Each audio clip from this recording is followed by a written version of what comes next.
Es ist mega schön, mit euch heute allen da zu sein. Ich darf gerne mal Platz nehmen. Weil heute ist ein wunderbar spezieller Abend.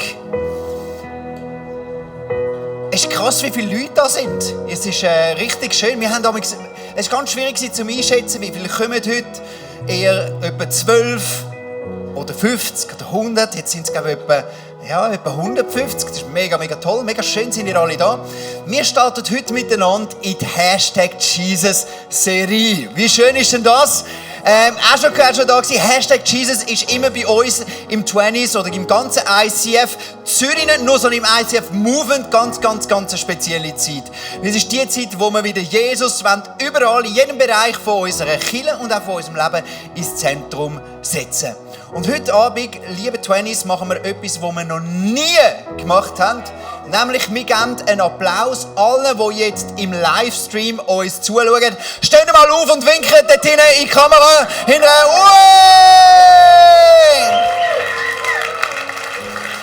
Mega, mega schön, dass ihr wieder Platz nehmen.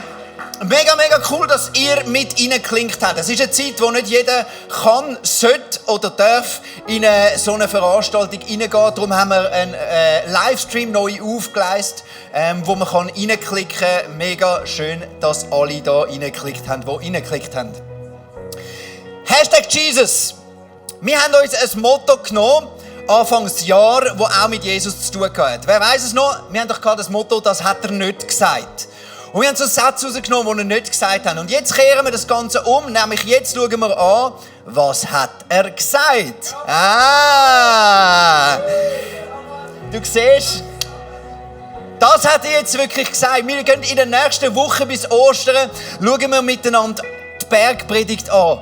So, das sind so die krassen Aussagen, die Jesus so richtig tiefst aus seinem Herzen heraus geredet hat und gelehrt hat und seine Theologie, seine Ansicht vom Himmelreich geredet hat und verschiedene Sachen. Und heute schauen wir etwas aus dem an miteinander. Heute starten wir in diese Zeit. Die #Jesus-Zeit oder auch die Fastenzeit oder die 40-tägige Zeit vor Ostern ist eine ganz spezielle Zeit.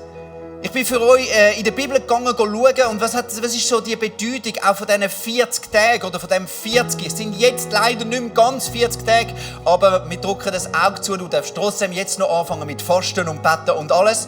Oder alle am Livestream, vielleicht ist deine Schule zu oder du hast Teilzeitarbeit oder du bist in Quarantäne. Dann hast du doch mal richtig Zeit, wieder mal dein Leben Jesus auszusetzen, nicht? Ja, wirklich, ist die beste Zeit, die wir jetzt haben. Und ich habe gemerkt, das Wort 40, also 40 Tage oder zum Teil 40 Jahre, das ist immer mit etwas verbunden, mit einem geistlichen Prinzip. Es ist immer so, dass Gott ein Wunder macht, dass etwas Krasses passiert. Und dann denken wir, wenn Gott ein Wunder macht, dann passiert doch gerade etwas, kommt Autorität. Aber es hat etwas oft dazwischen, oft die 40 Tage oder 40 Jahre sind dazwischen, bis nachher ganz eine neue Autorität, ein neues Zeitalter oder eine neue Kraft kommt. Und das ist das Prinzip. Ich mache dir ein Beispiel. Der Noah ist gerettet worden mit seiner Familie von der Sintflut. Und wenn er den ersten Berg sieht, könnte er ja gerade den Rab rausschicken. Aber es geht 40 Tage, bis er nachher den Rab rausschickt. Und was ist nachher die Kraft von dem, was nachher kommt? Gott startet, es ist der erste Bund, wo Gott mit den Menschen dort eigentlich so schließt. Der passiert dort. Die nächste Geschichte lesen wir dort, wo das Volk Israel erlebt das Wunder, sie werden aus Ägypten befreit.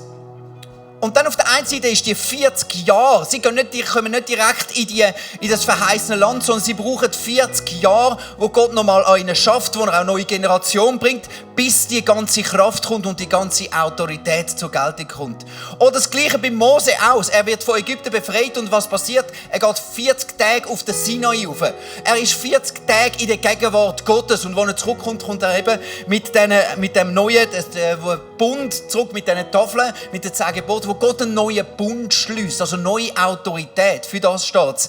Dann gehen wir weiter, aber auch bei Jesus ist es ja so gewesen, wo Jesus sich taufen lassen hat und der Himmel tut sich auf, der Heilige Geist kommt und Gott redet, das ist mein geliebter Sohn.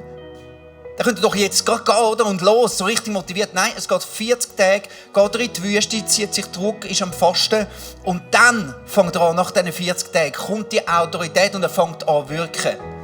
Oder das Gleiche, wo Jesus auferstanden ist, haben wir doch denken, ja, bam, jetzt geht's los. Aber Jesus ist nochmal 40 Tage auf dieser Welt nach der Auferstehung, bis er nachher zurück zum Vater geht.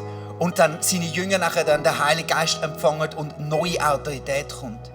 Also die Zeit vor Ostern, das wünsche ich mir, liebe Twenties, dass die Zeit genau für dich, für das steht. Du hast Gott erlebt. Er hat dich gerettet. Du bist getauft worden mit dem Heiligen Geist. Du hast viel erlebt. Und jetzt gibt es so eine Zeit, wo das alles, was du erlebt hast und wo du schon stehst, soll tief in dir rein anfangen zu wirken, etwas machen mit dir. Du suchst Gott nochmal und du lässt es von Gott dann auswandeln, dass du mit neuer Autorität nachher kannst du dein Leben durchgehen und in etwas Neues reinkommen. Prinzip verstanden? Darum wollen wir heute miteinander in das starten. Und wir wollen starten in die Zeit vom Gebet, indem wir heute genau unser Vater miteinander genauer anschauen. Wir werden jetzt in der ganzen Celebration so ein bisschen Etappen, Stück für Stück durchgehen und sehen, wie es unser Vater, dort geht es nicht nur um ein Gebet, dass du eine neue Floskel auswendig lernst, die du dann appellieren kannst. Sondern wenn Jesus uns lehrt, so sollen wir beten, dann geht es noch viel mehr darum, das ist euer Grundherz, wie könnt ihr mit dem Vater begegnen. Wie soll eure Haltung sein? Jetzt, wenn ihr in eine Zeit hineingeht, von 40 Tagen Gott erleben, dann lern von diesem Gebet. Was ist mein Herz? Was ist meine Haltung? Was sind meine Schritte, meine Gebete, die ich machen soll? Wo soll ich anfangen mit dem Unser Vater? Und darum werden wir jetzt gerade in eine Worship-Zeit hineingehen. Die Band können mal alle raufkommen. Aber ich würde gerne mit euch zusammen einfach mal zu Unser Vater einfach mal beten. Ist das gut? Ihr seht es hier auf dem Text, habe ich so mitgenommen. Ich darf jetzt auch gerade alle aufstehen. Die einen können es auswendig. Ich habe extra das aus der Lutherbibel genommen. Das ist ein bisschen bekannter als die andere Übersetzung. Darum, liebe Twenties, sind ihr ready? Komm, wir beten zusammen laut mit mir. Also, dort steht unser Vater, darum sollt ihr so beten. Jetzt. Unser Vater im Himmel. Unser Vater, geheiligt werde dein Name, dein Reich komme und dein Wille geschehe. Ich möchte über diese 3 Sätze ein paar Worte sagen. Dein Name werde geheiligt, dein Reich komme und dein Wille geschehe. Das Erste, was wir in dem Unser Vater lernen, ist unser Vater. Wer ist Gott? Schau auf Gott. Und wenn du ihn siehst, dann sagst du, dein Name werde geheiligt, dein Reich komme und dein Wille geschehe. Ich möchte gerne mit einer Geschichte hier einsteigen. Vor ein paar Jahren, vielen Jahren, du bist wahrscheinlich noch im Kindergarten gewesen, ich bin gerade schon ein bisschen älter gewesen, nein, ist etwa 10 Jahre her. Ist etwa 16? Nicht gut. Dann sind wir alle richtig da. Habe ich jetzt so eine Zeit in meinem Leben, wo ich bin leidenschaftlich mit Jesus unterwegs war, aber habe so eine kleine, vielleicht kennst du so eine Zeit, wo alles sich ein bisschen shaky gefühlt hat. Ich habe nicht genau gewusst, wo geht es weiter, meine Zukunft in meinem Leben. Ich habe gemerkt, in allem drin, wo ich stehe, ich bin nicht dort, vielleicht in gewissen Charaktersachen, wo ich gerne wäre, beziehungsmässig und all diese Sachen, alles so ein bisschen. Alles, was mir so ein bisschen Halt gegeben hat, war irgendwie weg gewesen. Und dann habe ich gemerkt, hey, ich mache einen Schritt auf den Gott und glaube jetzt einfach, er ist mein Fels. Und in dieser Zeit bin ich Worship-Leiter und aus diesem tiefen Prozess heraus habe ich einen Song geschrieben. Und einige da Ihnen kennen den, gib mir mal das B. Ich vertraue dir mein Leben an, du bist der Fels, wo ich drauf stehe. Ich weiss mich ganz in deiner Hand für immer. Und wenn alles, was mir halt gibt, mich verlässt, meine Sicherheit in dir, Gott, bleibt bestehen. Und diesen Song habe ich geschrieben, der Chorus und die Bridge? Jetzt musst du warten. Aus einer mega Geschichte, die ich gemerkt habe, das ist mein Ding, und ich habe den Song angefangen zu lieben. Und ich habe gewusst, eigentlich so als Songwriter, meine Stärke ist es immer, so einen Vers zu schreiben. Also so das am Anfang und so die Teile, das fällt mir immer recht easy. Das mache ich dann nachher und bin zu meinem Leiter gegangen oder zum Songwriting-Team im Eisberg und gesagt, hey, ich habe einen Song mitten aus meinem Leben, ich möchte euch vorstellen, es ist so ein bisschen ein Baby von mir, wo ich merke, einfach, das ist mega ein Song aus meinem Herz, und dann habe ich ihn vorgesungen. Und dann sagt mein Leiter, ich sage jetzt nicht welchen, aber er hat es so gesagt, oh, mega geil, ich habe gerade einen Vers dazu, kannst du gerade hören. Die treibende Kraft in meinem Leben bist du. Ich sage jetzt nicht, wer es war, aber die das ICF Ministry kennen, wissen, wer da ein bisschen durchgegangen.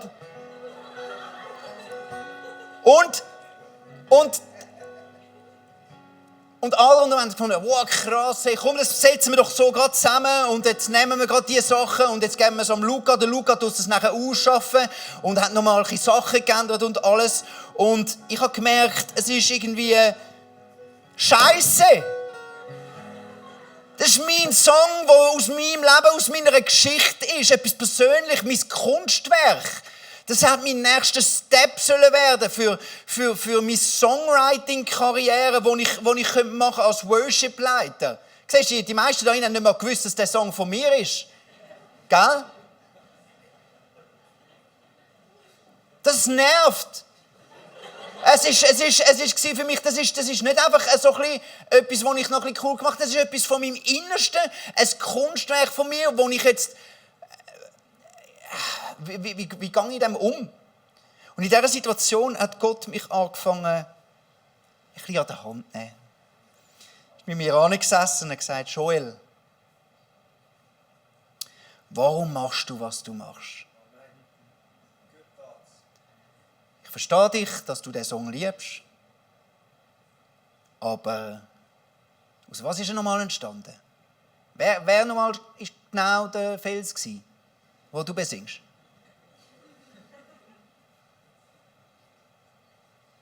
Und was willst du mit dem Song? Willst du mit dem Song, dass deine Songwriting-Karriere gut wird? Oder willst du mit dem Song, dass ich angebetet wird? Was willst du?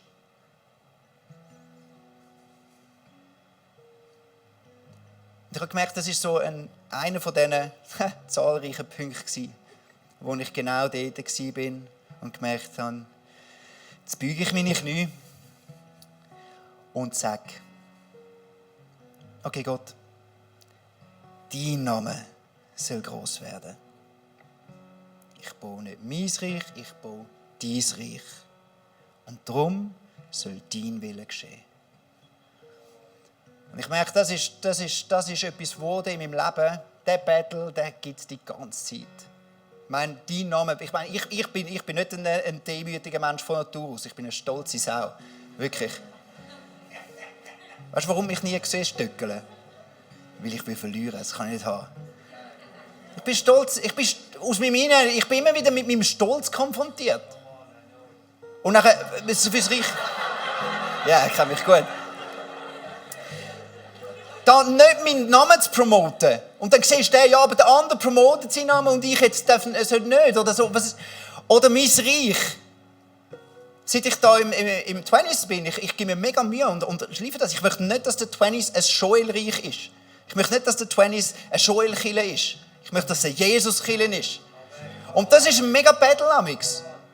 Weil ich finde mich schon noch geil und will gerne mein Gärtchen haben. Ich bin eigentlich wirklich ein bisschen Narzisst.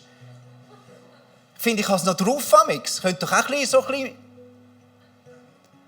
Und zuletzt am Ende bin ich ein riesen Egoist auch. Mega. Ich denke zuerst an mich. Und bin oft mit meinem Egoismus konfrontiert. Und ich glaube, wenn wir uns auf Gott einlassen und auch, dann ist das erste Gebet, dass wir wirklich wegschauen von uns selber. Und die Worte, das Gebet ernst meinen, gerade in dem, wo wir sind. Warum machen wir eigentlich, was wir machen? Was machen wir mit dem, was wir schon erreicht haben? Was machen wir mit diesen Lorbeeren, die wir bekommen? Was machen wir mit dem Potenzial, das wir haben, mit diesen Talenten? Und darum ist das Gebet gerade als erstes, ist es gerade ein bisschen, macht etwas mit unserem Herz. Und Jesus sagt, da kommst du nicht dran vorbei. Wenn du dich Gott nähern willst, wenn du dich auftun für Gott, dann bist du zuerst mal, musst wegschauen von dir selber. Unser Vater, geheiligt werde. Dein Name, dein Reich komme, dein Wille geschehe. Sogar wo Jesus im Garten Gethsemane war, hat er gewusst, oh, all das Schlimme, was jetzt kommt, die Schmerzen und all das, gibt es dann keinen Weg. Und er hat aber auch gesagt, nein, Vater, dein Wille soll geschehen. Und das werden wir jetzt heute miteinander machen als erstes. Ich weiss nicht, wo es bei dir immer wieder dein Stolz anklopft, wo bei dir selber immer wieder dein Narzissmus anklopft. Oder wo immer wieder auch dein Egoismus anklopft.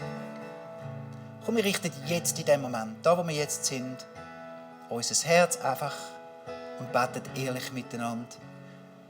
Es geht alles um dich. Dein Name werde geheiligt. Dein Reich komme und dein Wille geschehe. Unser tägliches Brot gib uns heute. Wenn ich an Gebet denke und an mein Gebetsleben, ich habe sogar so eine kleine Floskel, dass ich sehr oft mein Gebet anfange, Jesus, ich bitte dich, und dann überlege ich erst so, ja, was bräuchte ich eigentlich noch? So ein bisschen das, schon fast ein bisschen das Automaten-Denken. Oder auch früher habe ich gemerkt, oftmals habe ich so ein bisschen das Zauberspruch-Denken. Wenn ich jetzt das richtige Gebet rede, dann lässt Gott sicher ganz gut. Und ich glaube, Gott ist nicht so. Aber ich ertappe mich selber sehr oft, dass ich sehr schnell dort bin, okay, was brauche ich noch alles? Gott, ich habe da noch meine Posteliste, wo ich gerne noch einfach so dir ein paar To-Dos aufgeschrieben, die du noch gerne machen könntest. Ich habe im Jakobus einen Vers gefunden, wo ich merke, der challenge mich so ein bisschen, weil er etwas von meinem Gebetsleben ein bisschen anspricht. Der Jakobus sagte dort, ihr bittet und empfangt nicht, weil ihr in übler Absicht bittet, nämlich damit ihr es für eure Gelüste vergeuden könnt. Also, da ist die Bibel eigentlich sehr klar, oder der Jakobus sagt, also weißt du, wenn wir dazu kommen, hey, bitte Gott für das und das und das und das, dann gibt es Gott, wenn du dort hingehst, dass einfach, hey, was brauchst du noch für Luxus? Hättest du noch gerne eine neue Wohnung, eine Uhr und all das? Und gerne noch eine Frau, die noch ein bisschen gescheiter ist, als die du letztes Mal gehabt hast. Und gerne mal einen Freund mit Sixpack, also nicht in der Hand, sondern im Bauch. Und dann irgendwann schon, dann ist schon Gott, was ist, also das ist so ein Prüfstein, der Bibelvers, was ist wirklich, was brauche ich und was ist einfach so ein bisschen für meine Lust, ein bisschen vergeuden. Und dann ist es so, im 1. Petrus 5, Vers 7 steht es ganz klar, alle eure Sorgen werft auf ihn, denn er sorgt für euch. Meine Mami kennt ihr das Lied? Kennt ihr das Lied? Nicht. Meine Mami hat mir das gelernt. 1. Petrus 5, Vers 7. Das geht so. Also ich zuerst ihr nachsingen. Alle eure Sorgen werft auf ihn. Alle eure Sorgen. Denn er sorgt für euch. Und nachher 1. Petrus 5, Vers 7. Das wär's gewesen. Das haben mir meine Mami kennen. Und das habe ich gewusst. Und das ist der Punkt, das dürfen wir nicht vergessen. Da geht es nicht um den Vers, wo der Jakobus sagt. Ganz klar, Jesus sollst du alle Sorgen bringen. Und für das steht auch das Brot. Gib mir mein tägliches Brot. Alles, was ich wirklich brauche, Gott, schenk mir das. Schenk mir alles, was ich brauche. Weil Gott ist daran interessiert und er kennt es. Und wir lesen x Stellen in der Bibel. Gott interessiert das, was du brauchst. Und vielleicht kannst du nicht unterscheiden. Und das macht auch nichts. Im Zweifelsfall lieber mal ein bisschen bitten. Das ist schon gut. Er liebt dich ja.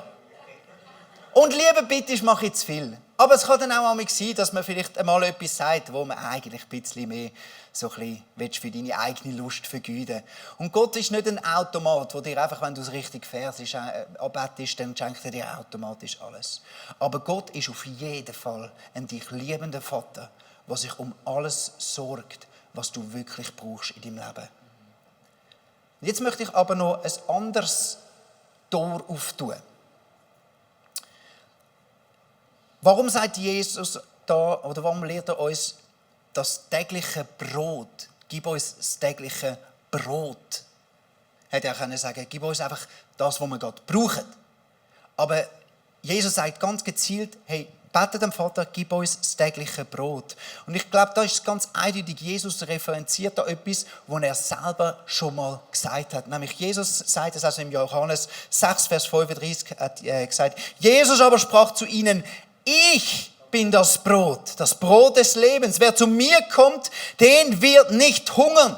Und wer an mich glaubt, der wird nimmer mehr dürsten. Ich feiere gerade ein bisschen die Lutherbibel, merkst du?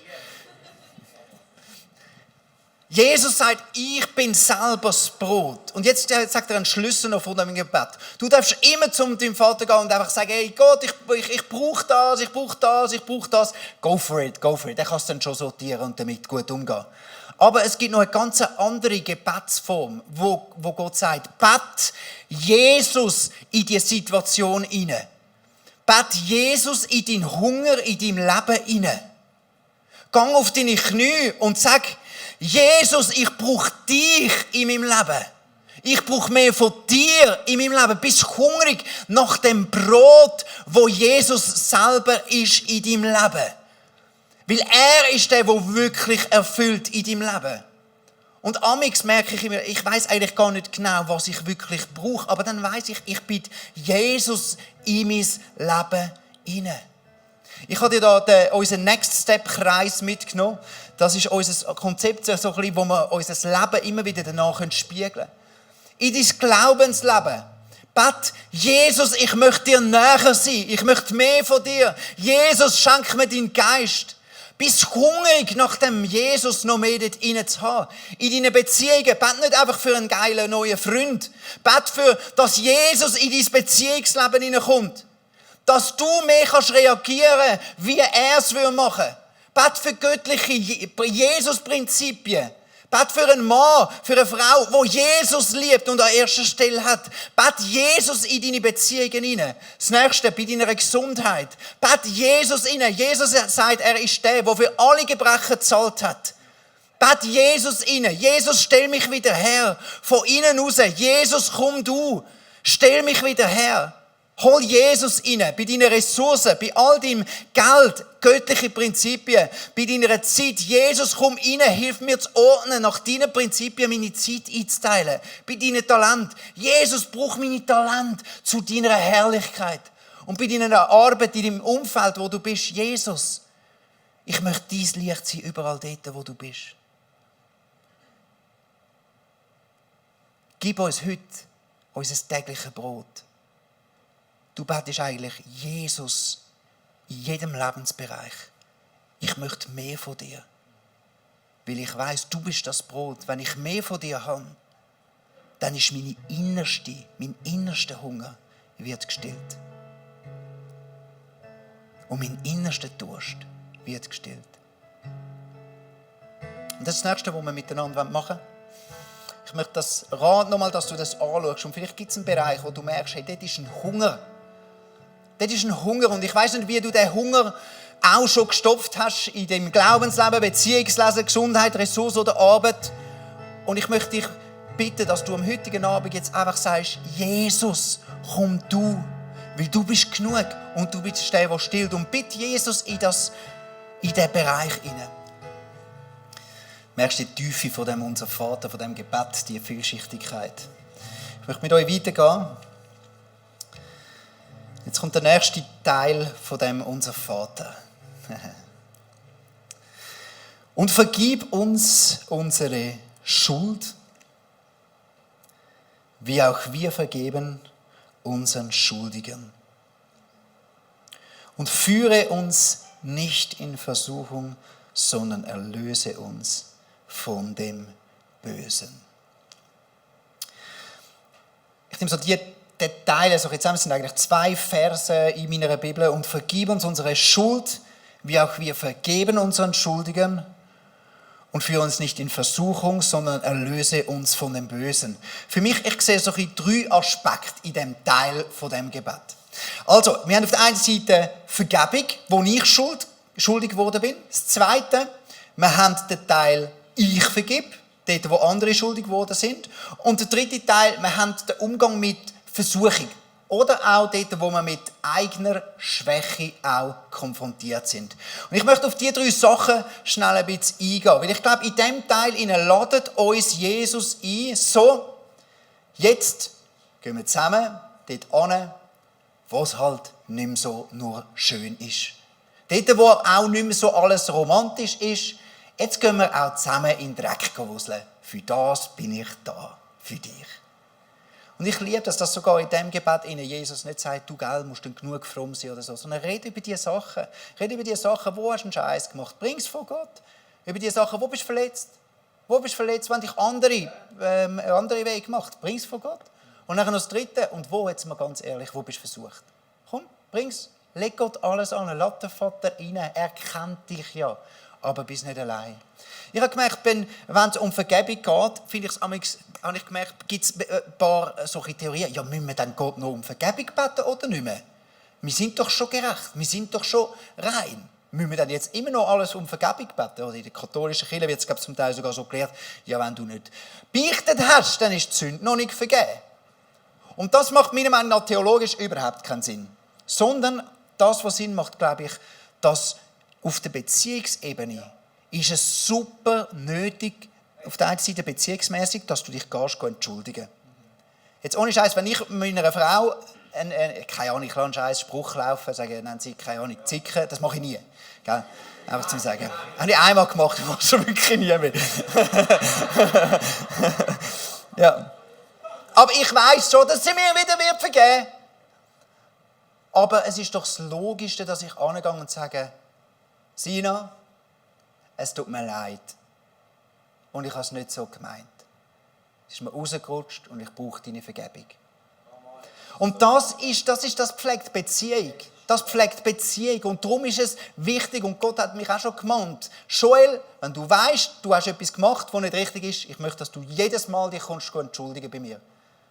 Weil ich will erstens, dass nichts zwischen uns steht auf der Beziehungsebene. Und dann kommt noch das Zweite. Es geht um eine Identität auch, wo du hast, Joel. Also ich habe, Joel, sorry. Wo du hast, Joel. Um meine Identität. Weil meine Identität ist, ich bin ein Kind von Gott. Ich bin rein und gerecht. Und darum proklamiere ich das, Vater, vergib mir die Schuld, weil ich bin nicht ein Sünder.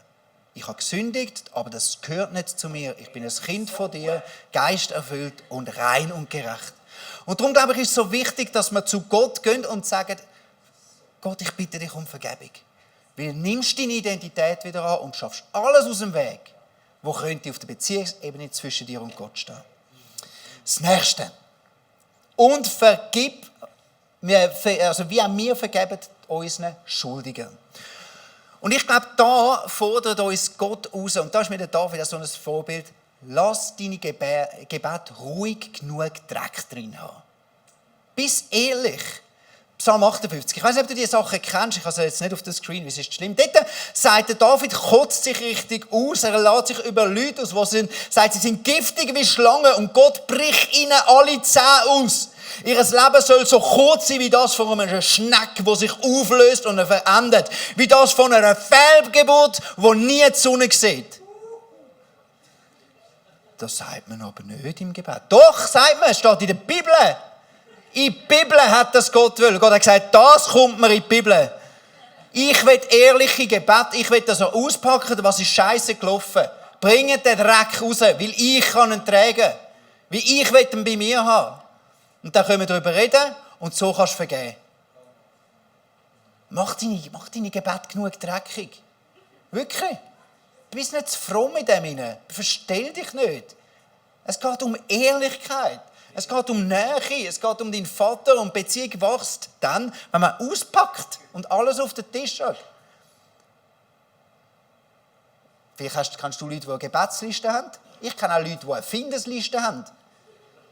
Die aufschreiben und dann gehen sie mit denen nicht hinten reden, sondern sie gehen zu Gott und sagen, diese Person hat mich schon zum 10. Mal wieder verletzt, Gott, sie nervt mich, sie geht mir auf den Sack. Schau du, ich vergib. Ja. Das ist so wichtig, dass wir Gott bei sich haben. Und das Nächste, und ich glaube, das ist meiner Meinung nach ein bisschen ungünstig übersetzt vom Herrn Martin Luther. Ja. Nämlich da steht, und führe uns nicht in Versuchung, sondern erlöse uns von dem Bösen. Jetzt ist es so, im Jakobusbrief, der Dominik hat es schon predigt, ich kann ihm da gerade schön nachreden. Im Jakobusbrief sagt der Jakobus ganz klar, Gott kann nicht versucht werden und er selber versucht auch niemand. Das heisst, es ist nicht so, dass Gott dich in Versuchung nimmt. Und ich glaube, da geht es nicht um, nein, ich weiss, da geht es nicht um das. Meiner Meinung nach geht es darum, dass Gott dich herausfordert, bis demütig und bet für mich so, Gott, dass die Versuchung nicht zu gross ist für mein Leben. Und weißt du, worum geht es? Es geht um meine Schwachheit. Ich bin nicht der Superchrist. Wenn ich im Camp einen Abend hatte, hui. Dann hat Gott mich challenged im Camp. Ich weiss nicht, wer war alles im Camp? Das Snowcamp. Und das war ganz spontan, dass Gott mich nach der Message von der Tabitha, eine hervorragende Message, challenged hat. Joel, als Pastor, ich will jetzt mal, dass du vor alle Leute stehst und über Schwäche redest. Und dich entschuldigst vor allen Leuten für überall, wo sie von dir, von anderen Leitern im ICF oder von anderen Pastoren in anderen Kirchen verletzt worden sind. Und ich habe gemerkt, Gott zieht mich dort an, dass ich ehrlich bin mit meiner Schwäche. Und dann war es lustig, es ist einer von unseren Leitern auf mich zugekommen und hat mich gefragt, Joel, warum hast du das erzählt? Warum hast du gebrüllt? Was ist abgegangen? Hast du denn etwas Konkretes gehabt? Und ich habe gemerkt, ja, ich habe viele konkrete Sachen. Ich merke, ich bin mir meiner Schwachheit immer wieder bewusst. Ich bin mir bewusst, dass ich amigs Sachen rauslasse, die andere verletzt. Ich bin mir bewusst, dass ich zum Teil lieblos reagiere. Ich bin mir bewusst, dass ich meinen Gott im Himmel, meinen Jesus, nicht so fest widerspiegle, wie ich es mir eigentlich wünsche. Ich bin mir bewusst, dass amigs nur Manipulation ist, dass ein gewisser Druck amigs herrscht in der Kirche. Und das ist Scheiße und das ist Schwäche. Und ich bitte Gott, ich bin ehrlich mit meiner Schwäche, ich bitte, dass Gott den 20s so führt und den 20s so leitet, dass ich nicht an den Punkt ankomme, wo ich wieder in dieser Schwäche reagiere und Menschen kaputt mache und dem Reich Gottes im Weg stehe. Ich bitte ihn, weil ich weiss, ich bin schwach, aber ich weiss, er kann mich führen auf dem Weg. Dass seine Stärke in meiner Schwachheit gross wird. Und diese Demut, ich glaube, von dieser Demut redet Gott. Also in diesem Abschnitt beten wir zusammen. Wir haben Fehler, Gott, und wir sind ehrlich, legen jetzt auf den Tisch und beten dich um Vergebung. Wir sind auch verletzt worden, es tut weh, und wir legen dir den Dreck an, damit wir vergeben können. Und wir wissen, wir sind total unperfekt. Ich bin schwach, Gott. Und darum bitte führe mich so, dass nicht meine Schwachheit zum Tragen kommt, sondern deine Stärke in meiner Schwachheit. Und ich glaube, das ist das Gebet, das wir ehrlich auspacken sollen.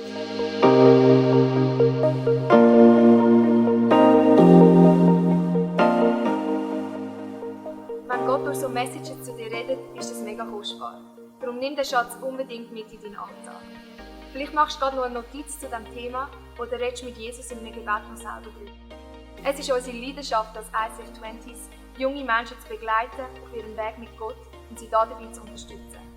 Hey, und wenn du den ICF 20s besser kennenlernen willst, dann komm doch vorbei. Wir treffen uns jeden Freitagabend in der Samsung Hall in Stettbach. Du findest uns natürlich auch online, auf Social Media wie Instagram, Facebook und Snapchat.